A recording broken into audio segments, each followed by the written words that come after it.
വിഷ്ണുശാലിനിയുടെ പുതിയ എപ്പിസോഡിൽ രാഘവൻ അങ്ങനെ ഹാളിലിരിക്കുകയാണ്. ഈ സമയത്ത് വിഷ്ണു ആണെങ്കിൽ മോളിൽ നിന്നും താഴേക്ക് ഇറങ്ങി വന്നിട്ട് രാഘവൻ നേരെ നോക്കാതെ അങ്ങ് പോകാൻ തുടങ്ങുകയാണ്. അന്നേരം വിഷ്ണു മോനെ ഇങ്ങ് വന്നേ, ഇത്തിരി കാര്യം സംസാരിക്കാനുണ്ട് എന്ന് പറയുകയാണ്. അന്നേരം നിന്റെ അമ്മ പറഞ്ഞല്ലോ നീ നിരാഹാര സമരത്തിലാണെന്ന്, സ്വന്തം ആരോഗ്യത്തോട് വേണോ എന്തിനായി കാണിക്കുന്നത്, ആയുസ് കുറയും, ആരോഗ്യം മോശമാകും എന്നൊക്കെ പറയുമ്പോൾ 100 വർഷം ജീവിച്ചിരിക്കണമെന്ന് എനിക്ക് മോഹമൊന്നുമില്ല അച്ഛാ, എന്തിന് 100 ദിവസം പോലും എനിക്ക് ജീവിച്ചിരിക്കേണ്ട എന്നൊക്കെ വിഷ്ണു സംസാരിക്കുമ്പോൾ സത്യഭാമയാണെങ്കിൽ ആ റൂമിൻ്റെ വാതിലിൽ നിന്ന് ഇതൊക്കെ കേൾക്കുകയാണ്. അന്നേരം നീ വിഷമിക്കേണ്ട, നിന്റെ മനസ്സ് കാണാനായിട്ട് എനിക്ക് സാധിക്കും, പക്ഷേ നിന്റെ അമ്മയ്ക്ക് കഴിഞ്ഞില്ല എന്നിങ്ങനെ പറയുമ്പോൾ അകത്തുനിന്ന ഭാമ ഇങ്ങനെ പുറത്തേക്ക് ഇറങ്ങി വരികയാണ് രാഘവേട്ടാന്ന് വിളിച്ചുകൊണ്ട്. ഞാനില്ലാത്തപ്പോൾ എൻ്റെ മകൻ്റെ മനസ്സ് വിഷമിപ്പിക്കുകയാണോ, കലക്കുകയാണോ രാഘവേട്ടൻ്റെ പരിപാടി എന്നിങ്ങനെ ചോദിക്കുമ്പോൾ അവൻ്റെ മനസ്സ് കലക്കുന്നത് ഞാനല്ല നീയാണ് എന്നിങ്ങനെ പറയുമ്പോൾ എങ്ങനെയെങ്കിലും വിഷ്ണുവിനൊരു ജീവിതം ഉണ്ടാക്കി കൊടുക്കാൻ നോക്കുമ്പോൾ എന്തായി ചെയ്യുന്നതെന്നൊക്കെ ചോദിക്കുകയാണ്. അന്നേരം എങ്ങനെയെങ്കിലും ജീവിതം ഉണ്ടാക്കിയിട്ട് കാര്യമില്ല, അവൻ ഇഷ്ടപ്പെട്ട ജീവിതം ഉണ്ടാക്കണം.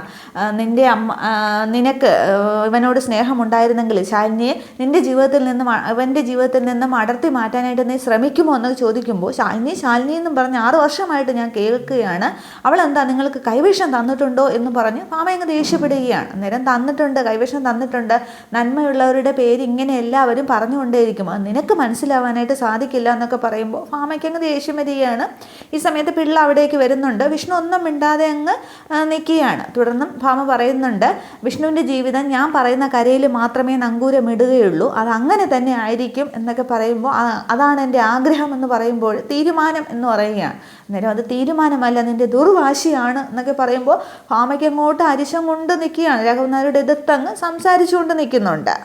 ഭാമ ഇങ്ങനെ തുള്ളിക്കൊണ്ട് നിൽക്കുന്ന ഈ സമയത്താണ് ചന്ദ്രബോസ് ഫോൺ ചെയ്യുന്നത്. അന്നേരം ആരാ എന്ന് ചോദിക്കുമ്പോൾ ACP ചന്ദ്രബോസ് എന്ന് പറയുകയാണ്. അന്നേരം ഭാമ ഇഷ്ടമില്ലാതെയാണ് സംസാരിക്കുന്നത്. ചന്ദ്രബോസ് എന്ന് പറഞ്ഞാൽ എനിക്ക് മനസ്സിലാകുമെന്ന് പറയുമ്പോൾ ആ പറഞ്ഞതിലെ കുശുമ്പ് എനിക്ക് മനസ്സിലായി, ഞാൻ ACP ആണെന്ന് നിങ്ങൾക്ക് സമ്മതിക്കാനായിട്ട് വയ്യല്ലേ എന്നൊക്കെ പറയുകയാണ്. അന്നേരം അതെന്തോ ആയിക്കൊള്ളട്ടെ, പിന്നെ വിളിച്ച കാര്യം പറയുമെന്ന് പറയുകയാണ്. അന്നേരം വിഷ്ണു ചന്ദ്രബോസിൻ്റെ പേര് സത്യഭാമ പറയുമ്പോൾ ഇങ്ങനെ തിരിഞ്ഞു നിൽക്കുകയാണ്. അന്നേരം പറയുന്നുണ്ട്, അവിടെ തറവാട്ടിൽ നിന്നൊരു പരാതി കിട്ടിയിട്ടുണ്ട് എന്നിങ്ങനെ പറയുന്നുണ്ട്. അന്നേരം എന്ത് പരാതി ചോദിക്കുമ്പോൾ അവിടുത്തെ വിഷ്ണുവിൻ്റെ ഭാര്യയെ കാണാനില്ല എന്ന് പറഞ്ഞ് ഒരു പരാതി കിട്ടിയിട്ടുണ്ട് എന്ന് പറയുകയാണ്. ഒരു പഴയ ഫോട്ടോയുമായിട്ട് വന്നു, പുതിയ ഫോട്ടോ വരച്ചിട്ടുണ്ട്, ഞാൻ അവളെ എങ്ങനെയെങ്കിലും പൊക്കിയിരിക്കും, പരാതി സ്വീകരിക്കണോ എന്താണ് എന്നിങ്ങനെ ചോദിക്കുകയാണ്. അന്നേരം നിങ്ങൾക്ക് പരാതി കിട്ടിയെങ്കിൽ നിങ്ങൾ മുന്നോട്ടുള്ള നടപടികൾ സ്വീകരിക്കുക എന്ന് പറയുകയാണ്. അന്നേരം അതിനൊന്നും എനിക്ക് കുഴപ്പമില്ല, പക്ഷേ പരാതിക്കാരി തറവാട്ടിൽ അവിടെ നിന്നാണ്, അവിടെ വേണ്ടപ്പെട്ട ഒരാളാണ്, അവളെ ഇവിടെ വന്ന് കൂട്ടിക്കൊണ്ട് പോയാൽ ഈ പരാതി ഞാനങ്ങ് അവസാനിപ്പിച്ചേക്കാം, ഇല്ലെങ്കിൽ ഞാൻ ഇറങ്ങി പുറപ്പെടും എന്നിങ്ങനെ പറയുമ്പോൾ മനസ്സിലായില്ല എന്നിങ്ങനെ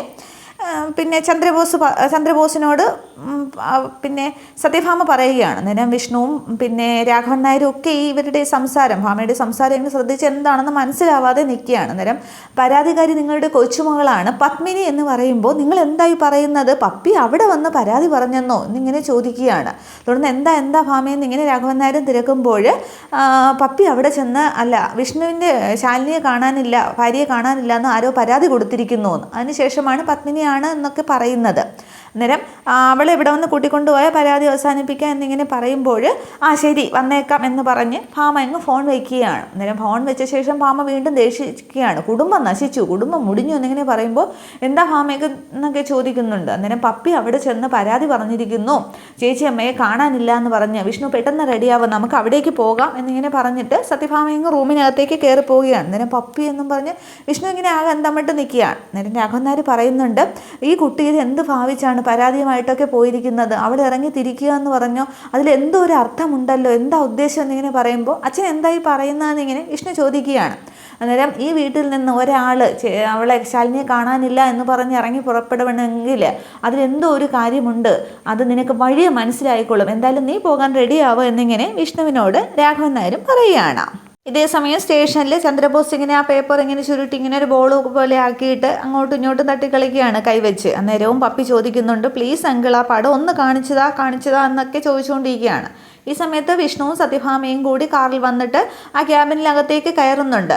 വാതിൽക്കൽ എത്തുമ്പോൾ തന്നെ ചന്ദ്രബോസ് ഇവരെ കാണുന്നുണ്ട്, വിഷ്ണുവിനെയും ഭാമയും, പക്ഷെ കണ്ടില്ല എന്നടിക്കുകയാണ്. തുടർന്നും കുട്ടികളോട് ചോദിക്കുകയാണ് എന്താ പറഞ്ഞതെന്ന് ചോദിക്കുമ്പോൾ പ്ലീസ് അങ്കിൾ ആ ഫോട്ടോ ഒന്ന് കാണിച്ചതാ എന്നിങ്ങനെ പറയുമ്പോൾ വിഷ്ണുവും ഭാമയും കൂടി ചന്ദ്രബോസിൻ്റെ ടേബിളിൻ്റെ അടുത്തേക്ക് എത്തിക്കഴിഞ്ഞു. പക്ഷേ ചന്ദ്രബോസ് കണ്ടതായിട്ട് ഭാവിക്കുന്നില്ല. സത്യഭാമയുടെ കൊച്ചുമകളിൽ നിന്ന് കെഞ്ചുന്നത് കേൾക്കാനായിട്ട് എന്താ ഒരു രസം അല്ലേ നെഹാസ എന്നിങ്ങനെ SIയോട് ചോദിക്കുകയാണ്. SI ഇങ്ങനെ തലകുനിച്ചിരിക്കുകയാണ്. SI ഭാമയെ കണ്ടല്ലോ.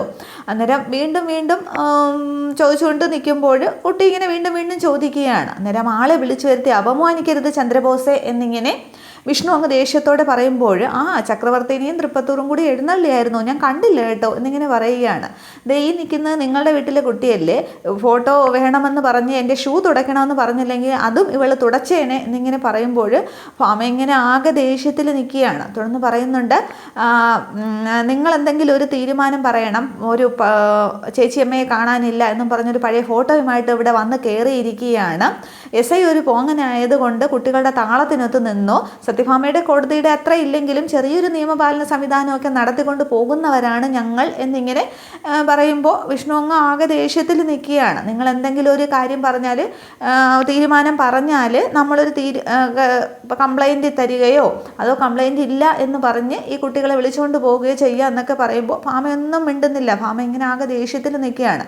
അന്നേരം എന്തെങ്കിലും ഒന്ന് വാ തുറന്ന് പറയണം സത്യഭാമയെ, നിങ്ങൾക്ക് നിങ്ങളുടെ മരുമകളെ കാണാനില്ല എന്ന് കംപ്ലൈൻറ്റോ എന്തെങ്കിലും ഉണ്ടോ എങ്കിൽ അത് രേഖാമൂലം എഴുതിത്തരണം, അല്ലെങ്കിൽ ഈ കുട്ടികളുടെ കാര്യത്തിൽ ഞങ്ങൾക്കൊരു തീരുമാനം എടുക്കണമെന്ന് പറയുമ്പോൾ എന്ത് തീരുമാനം എന്നിങ്ങനെ ഭാമ ദേഷ്യത്തോടെ ചോദിക്കുകയാണ്. അന്നേരം ഇത് പണ്ടത്തെ കാലമൊന്നുമില്ല, ചൈൽഡ് ലൈനും എല്ലാം ഒക്കെ ഉള്ളതല്ലേ, ഇവിടെ നിന്ന് ഇറങ്ങിയിട്ട് ഇവരുടെ കാര്യം സാധിച്ചില്ല എന്ന് പറഞ്ഞ് മീഡിയക്കാരോടോ പത്രക്കാരോടോ എന്തെങ്കിലുമൊക്കെ പറഞ്ഞാൽ നമ്മുടെ തൊപ്പിയൊക്കെ പോകും, അല്ലെങ്കിൽ നിങ്ങൾക്ക് ഇവർ വന്നതിൽ കുഴപ്പമില്ല എന്ന് പറഞ്ഞ് ഇവിടെ എഴുതി ഒപ്പിട്ട് തരിക, അല്ലെങ്കിൽ ഭാമയ്ക്ക് മരുമകളെ കാണാനില്ല എന്നൊരു പരാതിയൊക്കെ തന്നാൽ ലുക്കൗട്ട് നോട്ടീസോ പടമോ രേഖാചിത്രമോ ഫോട്ടോയോ ഫ്ലക്സ് അടിച്ചോ എന്ത് കുന്തെങ്കിലും ഇറക്കി ഞങ്ങൾ അന്വേഷിച്ച് തരാം എന്നിങ്ങനെ പറയുന്നുണ്ട്. അന്നേരവും ഭാമ ഇങ്ങനെ നോക്കിക്കൊണ്ട് നിൽക്കുകയാണ്. തുടർന്ന് പറയുന്നുണ്ട്, ഈ കുട്ടികൾ പുറത്തേക്ക് ഇറങ്ങിയിട്ട് പോലീസ് സ്റ്റേഷനിൽ വന്ന കാര്യം സാധിച്ചില്ല എന്ന് കരുതി ഇതിലേതെങ്കിലും ഒന്ന് കയറി തൂങ്ങിയാൽ എന്നിങ്ങനെ പറയുമ്പോൾ ദേഷ്യത്തോടു കൂടി എടോ ചന്ദ്രബോസേ എന്നിങ്ങനെ വിഷ്ണു ഉറക്കി വിളിക്കുകയാണ്. അന്നേരം ഒന്ന് പെടയ്ക്കാതെ ചെറുക്ക, ഞാനൊരു സാധ്യത പറഞ്ഞെന്നേ ഉള്ളൂ, അങ്ങനെ ചെയ്താലും നമ്മുടെ തലയിലാവും, അതുകൊണ്ട് നമുക്കൊരു പ്രശ്നം ഉണ്ടാവില്ല എന്ന് കരുതി എന്തെങ്കിലും ഒരു രേഖാപരമായിട്ട് എഴുതി തരണം എന്നിങ്ങനെ ചന്ദ്രബോസ് പറഞ്ഞുകൊണ്ട് നിൽക്കുകയാണ്. പക്ഷെ അന്നേരം ഈ കുട്ടികൾ ആകെ പേടിച്ച് നിൽക്കുകയാണ്. പപ്പിയാണ് കൂടുതൽ പേടിച്ച് നിൽക്കുന്നത്. പക്ഷേ വിഷ്ണുവിനെ കണ്ട ഉടനെ സത്യമാണെങ്കിൽ വിഷ്ണുവിൻ്റെ കൈയിങ്ങ് കോർത്ത് പിടിക്കുകയാണ്. വിഷ്ണു ശ്രദ്ധിക്കുന്നുണ്ട്. പക്ഷെ ആകെ ദേഷ്യത്തിൽ ഭാമ നിൽക്കുന്നതുകൊണ്ട് കുട്ടി കണ്ടൊരു വിഷ്ണുവിനെ നോക്കുന്നില്ല. സത്യ വിഷ്ണുവിൻ്റെ കൈ പിടിച്ചിട്ടുണ്ട്. പപ്പി ആകെ പേടിച്ച് നിൽക്കുകയാണ്.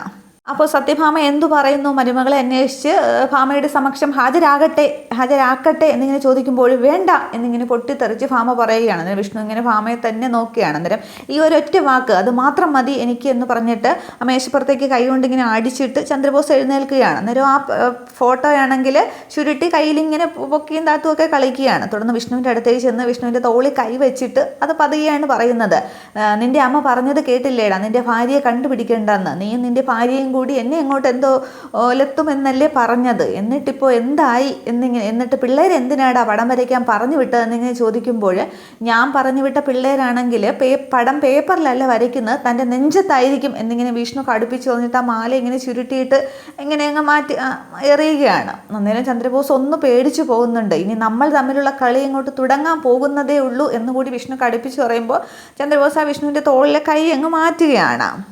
തുടർന്ന് ആകെ ദേഷ്യത്തിൽ നിൽക്കുന്ന ഭാമയാണെങ്കിൽ പപ്പിയെ അടുത്തേക്ക് വിളിക്കുകയാണ്. നീ എന്തുദ്ദേശിച്ചാണ് ഇങ്ങനെയൊക്കെ പുറപ്പെട്ടതെന്നിങ്ങനെ ചോദിക്കുമ്പോൾ അത് ചേച്ചിയമ്മയുടെ വലുതായിട്ടുള്ള ഫോട്ടോ ഇല്ലായിരുന്നു, അതുകൊണ്ടാണ് വന്നതെന്ന് പറയുമ്പോൾ ചേച്ചിയമ്മ എന്ന് പറഞ്ഞിട്ട് പല്ലങ്ങോട്ട് കടിച്ചു പിടിക്കുകയാണ് ഭാമ. അന്നേരം ചന്ദ്രബോസ് ഇതൊക്കെ കണ്ട് രസിച്ച് ഇരിക്കുകയാണ്. തുടർന്നാണ് സത്യയെ ഭാമ ശ്രദ്ധിച്ചിരിക്കുന്നത്. നിനക്കിതൊക്കെ ആരാ പറഞ്ഞു തന്നെന്ന് ചോദിക്കുമ്പോഴാണ് സത്യയെ കാണുന്നത്. അന്നേരം ഇവളാണ് ഇവളെ പിന്നെ എൻ്റെ പപ്പിമോളെ കൊണ്ട് നടന്ന് ചീത്തയാക്കുന്നത്. ഒരു തവണ പപ്പിയെ രക്ഷിച്ചു എന്ന് കരുതി മൊത്തമായിട്ട് പപ്പിയെ നിനക്ക് എഴുതി തന്നിട്ടൊന്നും ഇല്ല എന്നൊക്കെ പറയുമ്പോൾ സത്യമാണെങ്കിൽ ആകെ പേടിച്ചിരിക്കുകയാണ്. അന്നേരം അമ്മ ഒന്നും പറയണ്ട എന്നിങ്ങനെ പറയുമ്പോൾ കുഞ്ഞാണ് എന്നൊക്കെ പറയുമ്പോൾ കുഞ്ഞിൻ്റെ രൂപത്തിലുള്ള അത് പിന്നെ സ്വഭാവമൊന്നും അല്ലല്ലോ അവൾ കാണിക്കുന്നത്. സത്യഭാമയുടെ വീട്ടിലേക്ക് എത്തി നോക്കാൻ പോലും യോഗ്യതയില്ലാത്തവളാണ് നീയാണ് ഇങ്ങനെയുള്ള സത്യഭാമയുടെ വീട്ടിൽ സ്വൈര്യവിഹാരം നടത്താനുള്ള അനുമതിയൊക്കെ കൊടുത്തത് എന്നിങ്ങനെ പറഞ്ഞങ്ങ് ഒറ്റ അടി വെച്ച് തന്നാലുണ്ടല്ലോ എന്നൊക്കെ പറഞ്ഞ് ഭാമ ഇങ്ങനെ കൈയൊക്കെ ഓങ്ങുകയാണ്. അന്നേരം സത്യ ഇങ്ങനെ പേടിച്ചിരിക്കുകയാണ്. തുടർന്ന് വിഷ്ണു സത്യയെ ചേർത്തങ്ങ് പിടിക്കുന്നുണ്ട്.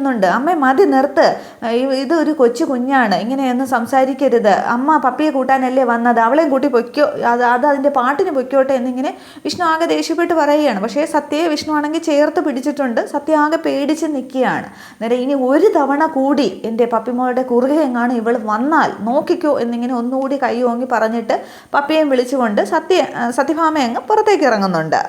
തുടർന്ന് ഈ സത്യയ്ക്ക് അങ്ങ് കരച്ചിൽ വരികയാണ്. അന്നേരം മോള് വിഷമിക്കേണ്ട കേട്ടോ, അയ്യേ എന്തായി കാണിക്കുന്നത്, ഇവരെ കണ്ടിട്ടാണോ പേടിക്കുന്നത്, അത് ഇവരുടെ മുമ്പിൽ വിളിച്ച് ഇതൊക്കെ കാട്ടാളന്മാരാണ്, മോള് വിഷമിക്കുകയൊന്നും വേണ്ട, ബിഗ് ഫ്രണ്ടില്ലേ കൂടെ എന്നൊക്കെ കുഞ്ഞിനോടാണ് പറയുന്നതെങ്കിലും ചന്ദ്രബോസിനെങ്കിലും ദേഷ്യത്തോടു കൂടി നോക്കുകയാണ്. അന്നേരം അമ്മക്ക് പോവാം, ബിഗ് ഫ്രണ്ട് ഉണ്ടല്ലോ കൂടെ എന്ന് പറഞ്ഞിട്ട് ചന്ദ്രബോസിനെ ഒരൊറ്റ നോട്ടം നോക്കിയിട്ട് സത്യയുടെ കൈയും പിടിച്ചുകൊണ്ട് വിഷ്ണുവും പുറത്തേക്ക് ഇറങ്ങുന്നുണ്ട്. തുടർന്ന് എസ് ഐ നഹാസ് വന്ന് ചന്ദ്രബോസിനോട് ചോദിക്കുന്നുണ്ട്, സാറേ അയാൾ ഈ കാട്ടാളെന്ന് വിളിച്ചത് ആരെയാണെന്ന്. അന്നേരം ചന്ദ്രബോസ് തന്നെയാണ് വിളിച്ചതെന്ന് മനസ്സിലാകുന്നുണ്ട്. പക്ഷേ എസ് ഐയുടെ മേലങ്ങ് ചാടിക്കടിക്കുകയാണ്. സംശയം എന്താ, തന്നെയാണ് വിളിച്ചതെന്ന് പറയുമ്പോൾ എന്നെയോ എന്നിങ്ങനെ എസ് ഐ ചോദിക്കുന്നുണ്ട്. അന്നേരം തനിക്ക് മനസ്സിലായില്ലേ കുട്ടികൾക്കെതിരെയുള്ള മാനസിക പീഡനമൊക്കെ ഇപ്പോൾ കുറ്റകരമാടോ, താൻ നോക്കിയും കണ്ടുമൊക്കെ ജോലി ചെയ്യില്ലെങ്കിൽ തനിക്കെതിരെ ഇവിടെ ബോർഡൊക്കെ വെക്കേണ്ടി വരും, അവൻ്റെ ഒരു പടം എന്നും പറഞ്ഞിട്ട് ആ കയ്യിലിരുന്ന ചുരുട്ടിയ പേപ്പർ കുറേ കഷ്ണങ്ങളാക്കി വലിച്ച് കീറിയിട്ട് എസ് ഐയുടെ മോളിൽ തന്നെ അങ്ങ് എറിഞ്ഞിട്ട് അങ്ങ് അവിടെ നിന്ന് പോവുകയാണ്. പക്ഷേ ചന്ദ്രബോസിന് അവിടെ സ്വയം എളിഭേദം മറയ്ക്കാൻ വേണ്ടി എസ് ഐയുടെ മേളിലങ്ങ് കുറ്റം ചാരുകയാണ് ചെയ്തത്. അന്നേരം ഇപ്പം ഞാനായോ കുറ്റക്കാരെന്നും പറഞ്ഞ് എസ് ഐ ബാക്കി കോൺസ്റ്റബിൾമാരെയൊക്കെ നോക്കി നിൽക്കുകയാണ്. തുടർന്ന് കുടുംബശ്രീ വീട്ടിലും ഒരു വിചാരണ എന്ന പോലെ നടക്കുകയാണ്. സത്യമോളാണ് ഇങ്ങനെ കൈയും കെട്ടി കുറ്റവാളിയെ പോലെ നിൽക്കുകയാണ്. ശാലിനി ആകെ ദേഷ്യത്തിലാണ്. അടുത്ത ശാരദാമ്മയുണ്ട്. നിൽക്കുന്ന നിപ്പ് കണ്ടില്ലേ, ഒരൊറ്റ അങ്ങോട്ട് വെച്ചു കൊടുത്താലുണ്ടല്ലോ എന്നും പറഞ്ഞ് കൈയൊക്കെ ഓങ്ങുന്നുണ്ട്. പക്ഷേ സത്യം ഇങ്ങനെ നോക്കിക്കൊണ്ട് നിൽക്കുകയാണ്. അന്നേരം ശാലിനി ഇങ്ങനെ ശാരദാമ്മയെ ശ്രദ്ധിക്കുമ്പോൾ ശാരദാമ്മ ഇങ്ങനെ കളിയാക്കി തലവലിക്ക് നിൽക്കുകയാണ്. അന്നേരം ഓരോന്നൊക്കെ ചെയ്തു വെച്ചിട്ട് എന്നിങ്ങനെ ശാരദാമ്മ പറയുന്നുണ്ട്. തുടർന്ന് ഇവൾ ചെയ്തതിൽ എന്തെങ്കിലും ന്യായം ഉണ്ടെങ്കിൽ അങ്ങോട്ട് പറഞ്ഞാട്ടെ, ഇവളുടെയൊക്കെ പ്രായത്തിൽ നിനക്ക് എത്ര വയസ്സായെന്നാണ് നിൻ്റെ വിചാരം, ഇവളുടെയൊക്കെ പ്രായത്തിൽ പോലീസ് സ്റ്റേഷൻ എന്ന് കേട്ടാൽ എന്നൊക്കെ പറഞ്ഞ് ശാലിനി ദേഷ്യപ്പെടുകയാണ്. പക്ഷേ ശാരദാമ്മയെ നോക്കുമ്പോൾ ശാരദാമ്മ ഇങ്ങനെ പരിഹാസ ചിരിയോടുകൂടി നിൽക്കുകയാണ്. തുടർന്ന് സത്യ പറയുകയാണ്, പപ്പിയുടെ ചേച്ചിയമ്മയെ കണ്ടുപിടിക്കാൻ വേണ്ടിയിട്ടാണ്, വലുതായിട്ടുള്ള ഫോട്ടോ ഒന്നും ഇല്ലായിരുന്നു, കുഞ്ഞുനാളിലെ ഫോട്ടോയേ ഉള്ളായിരുന്നു, അതുകൊണ്ട് അത് വരപ്പിച്ചിട്ട് ഇപ്പോഴത്തെ ഫോട്ടോ കിട്ടിയാൽ അന്വേഷിച്ച് കണ്ടുപിടിക്കാമെന്ന് കരുതിയിട്ടാണ്. പപ്പിയുടെ വല്യച്ഛൻ ചേച്ചിയമ്മ ഇല്ലാത്തതുകൊണ്ട് വലിയ സങ്കടത്തിലാണ്, അല്ലാതെ എന്തെങ്കിലും വഴിയുണ്ടെങ്കിൽ അമ്മ എങ്ങോട്ട് പറയും എന്നിങ്ങനെ പറയുമ്പോൾ ശാലിനി ഇങ്ങനെ സഹായിട്ട് നിൽക്കുകയാണ്. അന്നേരം അതിൻ്റെ ഉത്തരം നിൻ്റെ അമ്മയ്ക്കേ പറയാൻ കഴിയും എന്നിങ്ങനെ പറഞ്ഞ് ശാരദാമ്മയും കൈയും കെട്ടി നിൽക്കുകയാണ്. തുടർന്നും ശാലിനി ഒരു നിമിഷം നിന്നിട്ട് വീണ്ടും ഈ കൊച്ചിനെ അങ്ങ് വഴക്ക് പറയുകയാണ്. ഇറങ്ങി പുറപ്പെട്ടതിൻ്റെ ഉദ്ദേശം എന്തോ ഒക്കെ ആയിക്കൊള്ളട്ടെ, നിനക്കൊരു വാക്ക് പറയാമായിരുന്നില്ലേ, നമ്മളന്ന് മരക്കുറ്റികളൊന്നും അല്ലായിരുന്നല്ലോ, ഒരു വാക്ക് ചോദിച്ചിട്ട് പോകാമായിരുന്നില്ലേ, പിന്നെ ചേച്ചിയമ്മയെ കണ്ടുപിടിക്കാനായിട്ട് പോലീസുകാരുടെ പണി നിന്നെ ഏൽപ്പിച്ചിട്ടുണ്ട് എന്നൊക്കെ ചോദിക്കുമ്പോൾ ഈ കുട്ടി ഇങ്ങനെ കൈയും കെട്ടി തന്നെ നോക്കിക്കൊണ്ട് നിൽക്കുകയാണ്. തിരിച്ചൊന്നും പറയുന്നില്ല, സങ്കടമൊന്നുമല്ല, ഒരു അങ്ങനെ തന്നെ നിൽക്കുന്നുണ്ട്. പക്ഷേ ശാലിനിക്ക് കുട്ടിയുടെ മുഖത്ത് നോക്കുമ്പോൾ ഒന്നും പറയാനായിട്ട് സാധിക്കുന്നില്ല. ശാരദാമ്മയും കളിയാക്കി നിൽക്കുകയാണ്. ഇത്രയുമാകുമ്പോൾ എപ്പിസോഡ് അവസാനിക്കുന്നുണ്ട്. ഇനിയിപ്പോൾ പപ്പിയെയും വീട്ടിൽ ചെന്നിട്ട് അവിടെയും കുറേ വഴക്ക് കുറച്ചിലൊക്കെ ഉണ്ടാകും. പപ്പി പിണങ്ങിയൊക്കെ ഇരിക്കും. തുടർന്ന് വിഷ്ണു കൊണ്ടുപോയി സമാധാനിപ്പിക്കുന്നതും അങ്ങനെയുള്ളതൊക്കെയാണ് അടുത്ത എപ്പിസോഡിൽ വരാൻ പോകുന്നത്. Okay, thank you. ഇനി ഇവർ പപ്പിയും സത്യയും കൂടി വേറൊരു പ്ലാനൊക്കെ ചെയ്യും ചേച്ചിയമ്മയെ കണ്ടുപിടിക്കാനായിട്ട്. പക്ഷേ അവിടെയും അതൊന്നും നടക്കില്ല. അങ്ങനെയുള്ളതൊക്കെ നമുക്ക് അടുത്ത എപ്പിസോഡ് വരുമ്പോൾ കാണാം. Okay, thank you.